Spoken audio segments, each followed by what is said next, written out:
వినిపించలేదు. కాబట్టి మన దేవుడు మాట మనం వినాలి. అందుకే ఒక రోజంట అలాగే అప్పుడు ఒక ఎవరి దగ్గర ఉన్న చేపలు 5 రొట్టెలు 2 చేపలు ఉన్నాయేమో అని అడిగంటే ఎవరి దగ్గర లేవంట. ఒకే ఒక బాలుడు ఉన్నాడంట. ఆ బాలుడు చెయ్యెత్తాడు. ఏమని? నా దగ్గర ఉన్నాయని చెయ్యెత్తాడు. అప్పుడు దేవుడు అన్నాడు రాదన్నాడు. అప్పుడు అందరిని లైన్గా కూర్చోబెట్టాడు. అప్పుడు దాన్ని కొన్ని ఉన్నాయి దాన్ని ఇలా పట్టుకుని ఇలా ఎత్తాడు. అప్పుడు బాల్ ఎత్తే అప్పుడు అవి మొక్కలు ఇచ్చాడు. అప్పుడు ఆకాశం మందు కొండెత్తి చూసాడు. దేవుడు అప్పుడు ప్రార్థన చేశాడు మళ్ళీ. అప్పుడు అవి తక్కువ ఉన్నాయి కదా, తక్కువ ఉన్నాయి ఎక్కువైపోయి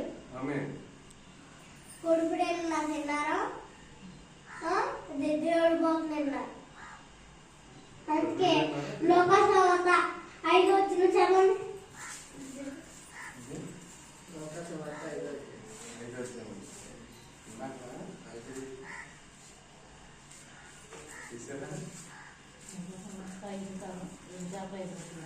ఇంకోటి వేరే ఆడపిల్ల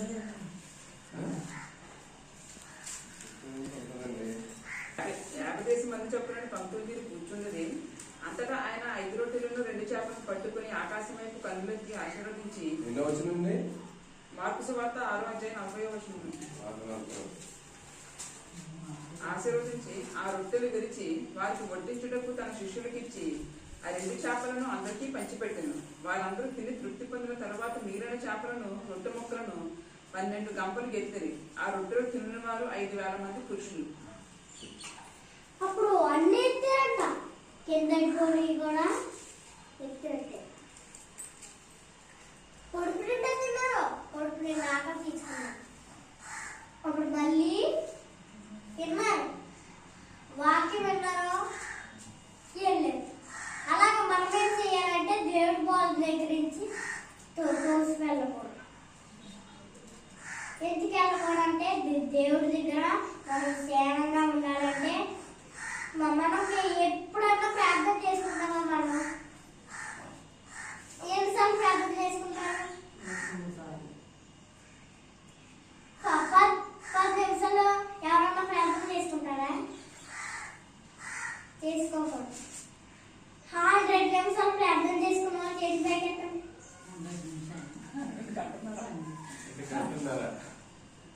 చెప్పండి. అంత టైం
దేవుడు అందరినీ చూస్తున్నాడు. నన్నే కాదు, మిమ్మల్నే కాదు, అందరినీ చూస్తున్నాడు. దేవుడు ప్రార్థన చేస్తున్నావా, ప్రార్థన చేస్తలేదా అన్నీ అంటాడు దేవుడు. అలాగా మనం ఉండాలంటే దేవుడు లాగా. ఈ చిన్న మాటలు దేవుడు దీవించుకోవాలి. ఆమేన్.